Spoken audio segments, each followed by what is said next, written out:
I'm Mrs. Oren, and I'm here to help you with creating a website using Weebly.com for your U.S. History Colony project. So once you create an account with Weebly, and it's free, and I would suggest using your school email, this is the first screen that you are going to see on your laptop. So what you want to pick is I just need a website. Don't do I need an online store because that will just make things a little too complicated and we want to kind of keep it simple. So I'm going to click on I just need a website. And then here it brings me to a bunch of templates that I can choose from. Now, most of these templates, you can edit almost everything on it. The only thing that I would do is make sure that you like this little kind of menu section right here at the top where it says Home, Services, Team, Contact, and has the title, because this is one thing that you can't really change. So make sure you like the one that you pick. Then you'll hit Start Editing. And then the next step that it's going to bring you to is to ask you to create a domain name. So a domain name is just the link or the URL at the top. We want to choose something that maybe is connected to our product or the class. I'm just going to say like US History and then put in some numbers just for the sake of this video. And when I hit search, it'll tell me that it's available. Now, I don't want professional domain. This is something that you would have to pay for. Make sure you choose subdomain. And that just means that it's free and they won't charge you for it. So I'm going to reload my editor.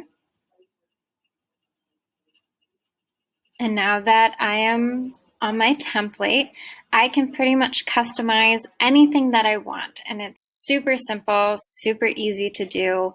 It's really just like you click on it and you can edit the background. So maybe I want to replace it with an image. Something that I recommend doing though is not just searching images on like the website, because these are kind of like copyrighted images. And since this is a live website, somebody could send you like a cease and desist letter, which means that you are plagiarizing. You're taking somebody's information and using it as your own. So make sure that you are uploading only photos that you know you can use. I like to use a site called Pexels because it is free stock photos and they're really nice photos.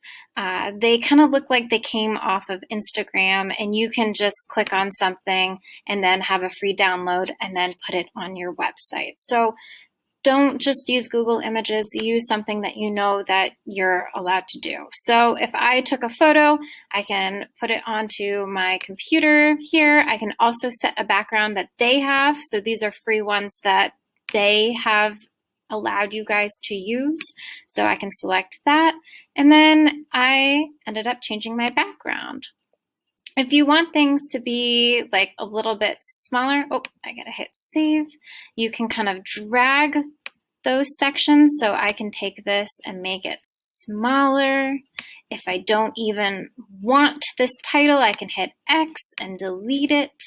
I can also add things, so maybe I want to add that title back. I can click on title and drag it on over. And I can edit it here and it'll let me say anything that I want. I can change the size, the color, I can put it in the middle. I can also add like longer things like articles here, so I can add text and then type as much as I want to. I can add images. You can have some galleries and slideshows, videos. There's so much that you can play around in here. So this is where I would probably put on like a welcome page for your product. And then I might choose to add another page and have like an About Us section. And then that will end up changing at the search bar to About Us, my page. And I can customize my page here just like I did the home page as well. I can delete, I can add things. If I want to add another page, if I want more than these ones, I can click this plus sign. I suggest using the standard page instead of the product page. If you do want to try things out a little bit, feel free to, but the standard page is just easier. So maybe I'll change this one to pricing. And now I have another page here. If there is a page that I don't want anymore, I can click on that page and say delete. And then it goes away. If I want to change my theme, if I decide I don't actually like this template, I can click on theme and change it. Apps are if you want to get a little bit more tricky. If you feel super confident with technology, you can feel free to play around with apps. Otherwise, I might kind of avoid it for this project. The settings allow you to change your URL and your name of your site. And then the help section has some tutorials. Make sure that you are kind of customizing it to showcase your product on here. And if you also want to see it used on your phone, you can hit mobile and it will show you what it would look like if you put in your URL onto a cell phone. And then finally, if you feel like you are good with your project, you can hit publish. Now, before you hit publish, be very, very careful that you are publishing things that you are allowed to publish, okay? That means photos, that means text. Make sure that you're citing all of your information so that you don't get in trouble, because since you're putting it out again into the universe, they could contact you. Other things that you might want to know about your website is they have some analytics. You can see the page views. You can see how many unique places where people are that look at your page. And then you can see how many pages they click on per visit. So maybe if it's a 1, they're only going to your home page, but if you see 2 or 3, they could be clicking on your pricing or your About Us. You can also easily go back into the edit feature by clicking on Edit Site. And then you can get back in and make any changes that you want to. One last thing that I do want to show you when you are citing information is if you click on a picture, there's a feature that says caption. This is where I might put in my resource for any photos that I borrowed from other places.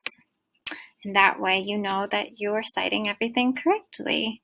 They also have social icons. This might be helpful for you guys because I know that Mr. Smith wants you to be having kind of like a marketing campaign.